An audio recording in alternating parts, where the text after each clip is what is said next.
ঘুমোবো আমি, ঘুমোবে তুমি, গল্প শোনাবে ঘুম পড়ি। হালকা আলো, চোখ বন্ধ। চলো একটা গল্প শুনি। রাতের গল্প বাংলায়। আজকের গল্প টুনটুনির বড় ফোঁড়া। এক গ্রামে ছিল এক গৃহস্থদের বাড়ি। তাদের বাগান ছিল ভীষণ বড়। জাম, কাঁঠাল, লিচু এমন কোনো গাছ নাই যে সেই বাগানে নাই। ছিল একটি বেগুন গাছও। সেই বেগুন গাছের পাতার ওপর বসে টুনটুনির নাচতে খুব ভালো লাগতো। ওই বেগুন গাছটি বড্ড প্রিয় ছিল টুনটুনির। একদিন এরকমই টুনটুনি বেগুন পাতার ওপর চেপে খুব আনন্দে নাচছিল। নাচতে নাচতে বেগুন কাটার খোঁচা খেলো। তাই থেকেই হলো মস্ত বড় ফোঁড়া। ও মা, কি হবে! এত বড় ফোঁড়া নিয়ে টুনটুনি অস্থির। টুনটুনির ফোঁড়া আর সারে না। টুনটুনি তখন একে জিজ্ঞেস করে, তাকে জিজ্ঞেস করে কি করে ফোঁড়াটা সারবে। কয়েকটা পাখি তাকে বলে ওটা শুধু নাপিতই সারাতে পারবে। নাপিতের কাছে গিয়ে ফোঁড়া কাটিয়ে ফেল, দেখবি ফোঁড়া উধাও হয়ে যাবে। টুনটুনি এরপর খুঁজে খুঁজে সেই গ্রামের নাপিতের বাড়ি যায়। নাপিতকে গিয়ে বলে, নাপিত দাদা, আমার ফোঁড়াটা একটু কেটে দাও না। নাপিত তার কথা শুনে অট্ট হাসি দেয় আর বলে ঘাড় বেঁকিয়ে নাক সিটকিয়ে, ইস, আমি রাজার কামাই, আমি তোর ফোঁড়া কাটতে যাব কেন রে টুনটুনি? টুনটুনি বলে, দেখতে পাচ্ছ না আমার ফোঁড়াটা কত কষ্ট দিচ্ছে, তোমার কি মায়া দয়া নাই গো? নাপিত দাদা, আমার ফোঁড়াটা একটু কেটে দাও না। সে বলে, না, আমি ফোঁড়া কাটতে পারবো না, আমি রাজার কামাই। টুনটুনি ভীষণ রেগে যায়, বলে তাহলে আমি রাজামশাইয়ের কাছে গিয়েই নালিশ করব। নাপিত বলে, যা না যা। এরপর টুনটুনি উড়ে উড়ে রাজামশাইয়ের কাছে যায়। বলে, আপনার নাপিত আমার ফোঁড়া কেটে দিচ্ছে না, ওকে আপনি সাজা দিন, ওর মনে প্রচন্ড অহংকার। শুনে রাজা হো হো করে হেসে ওঠে। নাপিতকে কি শাস্তি দেবে? সে নিজেই বিছানায় গড়াগড়ি খেতে থাকে টুনটুনির কথা শুনে। নাপিতকে তো কিছু বলেই না। টুনটুনির কথাই শুধু হো হো করে হাসে রাজা। টুনটুনির ভারী কষ্ট হয়, মনে রাগও জন্মায়। টুনটুনি সেখান থেকে উড়ে চলে যায় ইঁদুরের কাছে। ইঁদুরকে গিয়ে বলে, ইঁদুর ভাই, বাড়ি আছো? ইঁদুর বেরিয়ে বলে, কি ভাই? টুনটুনি ভাই, এসো ভাই, বসো ভাই, খাট পেতে দিই, ভাত বেড়ে দিই, খাবে ভাই? টুনটুনি বলে, তবে ভাত খায় যদি তুমি এক কাজ করো। ইঁদুর বলে, কি কাজ গো? টুনটুনি বলে, রাজামশাই যখন ঘুমিয়ে থাকবে তখন গিয়ে তার ভুঁড়িটা কেটে ফুটো করে দিতে হবে। তা শুনে ইঁদুর জিভ কেটে বলে, কক্ষনো না, আমি ওই কাজ করতে পারবো না। উরি বাপ রে, রাজামশাইয়ের ভুঁড়ি যদি আমি ফুটো করে দিই তাহলে রাজামশাই কি আমাকে আর বাঁচিয়ে রাখবে? তার লোকজন দিয়ে আমাকে তাড়া করাবে, তাড়া করাতে করাতে মেরেই ফেলবে।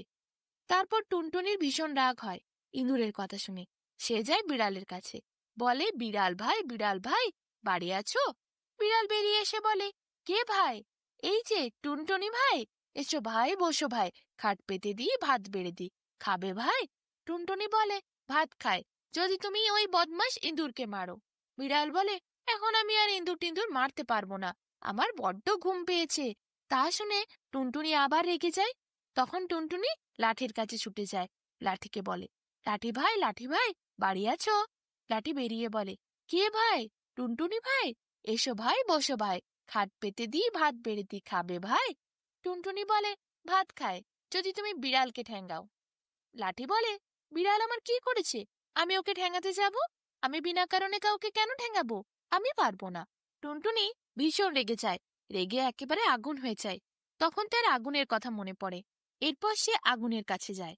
আগুনকে গিয়ে বলে, আগুন ভাই, বাড়ি আছো? আগুন বলে, কে ভাই? টুনটুনি ভাই, এসো ভাই, বসো ভাই, খাট পেতে দিই, ভাত বেড়ে দিই, খাবে ভাই? টুনটুনি বলে, তবে ভাত খায় যদি তুমি লাঠিকে পোড়াও। আগুন বলে, আজ ঢের জিনিস পুড়িয়েছি গো, আজ আর কাউকে পোড়াতে পারবো না। তাতে টুনটুনি আরো রাগ করে। এরপর সাগরের কাছে যায়। সাগরকে বলে, সাগর ভাই, বাড়ি আছো? সাগর বেরিয়ে বলে, বাড়ি আছে তো। কে ভাই? টুনটুনি ভাই, এসো ভাই, বসো ভাই, খাট পেতে দিই, ভাত বেড়ে দিই, খাবে ভাই? টুনটুনি বলে, তবে ভাত খায় যদি তুমি আগুন নেভাও। সাগর বলে, তা আমি পারবো না। তখন টুনটুনি হাতির কাছে যায়। হাতিকে বলে, হাতি ভাই, বাড়ি আছো? হাতি বলে, কে ভাই? টুনটুনি ভাই, এসো ভাই, বসো ভাই, খাট পেতে দিই, ভাত বেড়ে দিই, খাবে ভাই? টুনটুনি বলে, তবে ভাত খায় যদি তুমি সাগরের জল সব খেয়ে ফেলো। হাতি বলে, অত জল আমি খেতে পারি নাকি? ও আমার পক্ষে সম্ভব নয়, আমার পেটই ফেটে যাবে। সাগরের অত জল খাওয়া যায়? কেউ কথা শুনল না টুনটুনির। টুনটুনি এরপর মনের দুঃখে আকাশে উড়ছিল। হঠাৎ সে মশাকে দেখতে পেল। তাড়াতাড়ি মশার কাছে গেল। মশাকে বলল, মশা ভাই, মশা ভাই, একটু শোনো না। মশা বলল, কে ভাই? টুনটুনি ভাই। এসো ভাই, বসো ভাই, খাট পেতে দিই, ভাত বেড়ে দিই, খাবে ভাই? টুনটুনি বলল, তবে ভাত খাই যদি তুমি হাতিকে কামড়াও। মশা বলল, সেটা আবার কি কথা? হাতিকে কেন কামড়াতে হবে? টুনটুনি সব কথা এরপর খুলে বলল। মশা বলল, এক্ষুনি যাচ্ছি, দেখবো বেটা হাতির কত বড় শক্ত চামড়া। সকল দেশের মশাকে ডাক দিল ওই মশা। বলল, তোরা আয় আয়, তাড়াতাড়ি আয়, দেখি আজ হাতি বেটার কত বড় শক্ত চামড়া। পিন পিন করে রাজ্যের যত মশা সব এলো। তারপর দেশের মশারাও সবাই মিলে আসতে থাকলো। প্রচুর মশা চারিদিকে একত্রিত হলো। হাতিকে সবাই মিলে কামড়াতে চলল। মশাই তখন আকাশ ছেয়ে গেল, সূর্য ঢেকে গেল, ঘন চারিদিকে অন্ধকার নেমে এলো। তাদের পাখার হাওয়ায় ঝড় বইতে লাগলো। যখন হাতির কাছে মশারা ছুটে গেল, তখন চারিদিকে কি কালো ঘন অন্ধকার। মশায় মশাই গোটা আকাশ ভর্তি, কেউ কিছুই দেখতে পাচ্ছে না। সব প্রাণীরা ভয়ে কাঁপতে শুরু করলো। পিন পিন করে শব্দ করে ভয়ানক আওয়াজ তুলে সব মশারা তখন হাতির কাছে গেল। হাতি তখন সেই মশাদের দেখে একেবারে অবাক হয়ে গেল। সে তো ভীষণ ভয় খেয়ে গেল।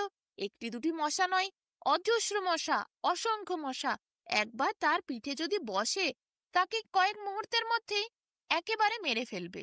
হাতি তখন বুঝতে পারল টুনটুনির জন্যই এরা এসেছে। সে তাড়াতাড়ি টুনটুনিকে বলল, ক্ষমা করে দাও ভাই, আমি সাগর চুষি। হাতি যখন বলল সাগর চুষি, সাগর তখন ভয়ে বলল, আগুন নেভায়। আগুন ভয়ে বলল, লাঠি পোড়ায়। লাঠি ভয়ে বলল, বিড়াল ঠ্যাঙায়। বিড়াল ভয়ে বলল, ইঁদুর মারি। ইঁদুর ভয়ে বলল, রাজার ভুঁড়ি কাটি। রাজা ভয়ে বলল, নাপিত বেটার মাথা কাটি। এরপর টুনটুনির জন্য রাজা নিজে লোকজন নিয়ে চললেন নাপিতের বাড়ির দিকে। নাপিতের বাড়িতে রাজা যেই যেই নাপিতকে ডাকতে শুরু করলেন, নাপিত সব ঘটনা বুঝে গেল। নাপিতও খুব ভয় খেয়েছিল। নাপিত হাত জোড় করে কাঁপতে কাঁপতে বলল, টুনটুনি, আমায় রক্ষা করো।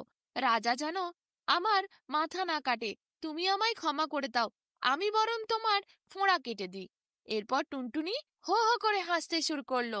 টুনটুনি তখন রাজাকে বলল, রাজা মশাই, আর ওকে মারার দরকার নেই, ও আমার ফোঁড়া কেটে দেব বলেছে। রাজা তখন লোকজন নিয়ে বাড়ি ফিরে গেল। এদিকে মশা বলল, তাহলে ভাই টুনটুনি, তোমার অপমানের প্রতিশোধ আমরা নিয়েছি, আর কোনো সমস্যা নাই। টুনটুনি হাসি মুখ দেখালো মশাদের। মশারাও টুনটুনির হাসি মুখ দেখে টুনটুনিকে হাসি দিয়ে আবার ফিরে গেল নিজের নিজের জায়গায়। যে যেই রাজ্য থেকে এসেছিল সে সেখানে চলে গেল। দেশের বিভিন্ন প্রান্ত থেকে যারা এসেছিল তারা দেশের সেই সেই প্রান্তে চলে গেল। গোটা আকাশ মশায় অন্ধকার হয়ে গেছিল। এখন মশারা নিজের নিজের বাড়ি ফিরে যেতে আবার নীল আকাশ ফুটে উঠল। ঝলমলে আলোয় গোটা আকাশ আলোকিত হলো।